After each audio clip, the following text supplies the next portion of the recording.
What's up mga quiz, mga atis? Welcome back sa aking channel. This is Quiz Alan at ngayong araw papanoorin natin yung trailer ng Balota ni Marian Rivera na dating entry siya ng kakatapos ng Cinemalaya Film Festival. So, nagtataka kayo bakit like na yung pag-react ko to sa trailer ng Balota because I haven't seen the movie, so meron lang ako mga nababasang mga reviews pero I haven't totally seen the movie, so it's okay lang. And also hindi rin ako nakagawa ng reaction video nung trailer niya nung it was first released, so this is the first time I'm going to do a reaction video. And kasi i-release ngayon ng GMA Pictures yung itong Balota kasi nga sa insistent public demand na mapanood nationwide yung movie kasi yung Balota it was released only during the Cinemalaya Film Festival, so it was limited to a number of cinemas lang, I think sa SM. So ngayon i-release nationwide, so kaya papanoorin ko itong trailer ng Balota. So with no further ado, let's watch the video and later I'll be giving my reaction and opinion on the trailer. So let's go!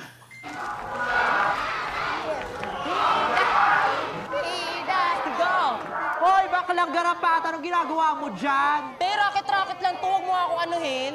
Hirit gas!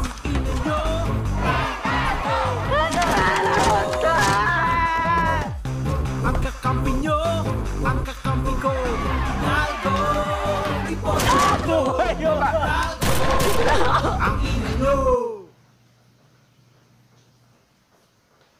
Okay, dahil po napanood natin yung teaser trailer ng Balota na produced by GMA Pictures at naging entry sa Cinemalaya Film Festival, and unfortunately isa lang yung napanood niyang award, which is yung Best Actress by Marian Rivera na nakatay niya isang actress rin na baguhan.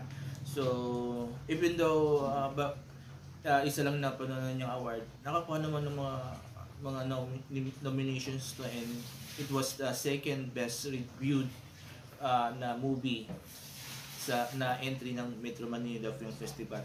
So based sa nakita ko sa trailer,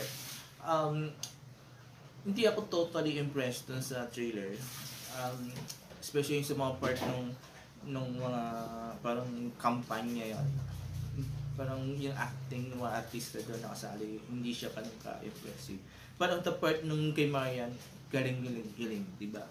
Wala nang top pagdataan sa performance ni Marian Rivera. Ang galing niya. And music rin, yung background music, parang hindi siya bumagay sa trailer. Pero again, mas despite of yung nabanggit ko, umangat pa rin yung acting ni Marian sa trailer, and na kahit ilang scenes nang kita mo na inhusay na pag-acting ni Marian Rivera and this is the reason why pinanood ng maraming tao, and I heard it was sold out nung ipinalabas sa Cinemalaya Film Festival. So ito yung ating isa lang na movie na sold out during the Cinemalaya Film Festival, and because we know sobrang sikat ni Marian Rivera from last year's film festival na Rewind until now, mainit-init ang pangalan niya, diba? Alongside Quinting nung Dandes, diba? So yun, still despite medyo may napuna ako dito sa trailer, at hindi ko papansinin yung mga reviews ng mga movie review ang mga critics, I can say na mukhang maganda, especially pagdating sa acting ni Marian Rivera. So deserve yung igagastos mo na pambili ng ticket, diba? So yung mga gustong mapanood uli yung Balota o hindi pa napapanood yung Balota Just Like Me, it will be released soon nationwide, so abang-abangan nyo. Hindi ko alam I don't remember, basta may nabasa lang ako na it will be released nationwide. So yan, so there you go. So kung nagustuhan nyo yung trailer ng Balota, comment below. At kung nagustuhan nyo ng video kong reaction at opinion ko sa nasabing trailer, comment below and I will read all your comments and I will try to interact with you para magpalitan tayong mga haka-haka kuro-kuro about the movie, diba? So there you go, maraming salamat. Before I end this video, please don't forget these 4 things while watching my videos on my channel. comment, like, share, and subscribe to my channels. The Alaski Show, ang Pinagtalaka Channel, Proggy Country Vlog, Tamat ng People Possess, and Pagandahan ng Masura. So maraming salamat. Have a nice day and bye-bye.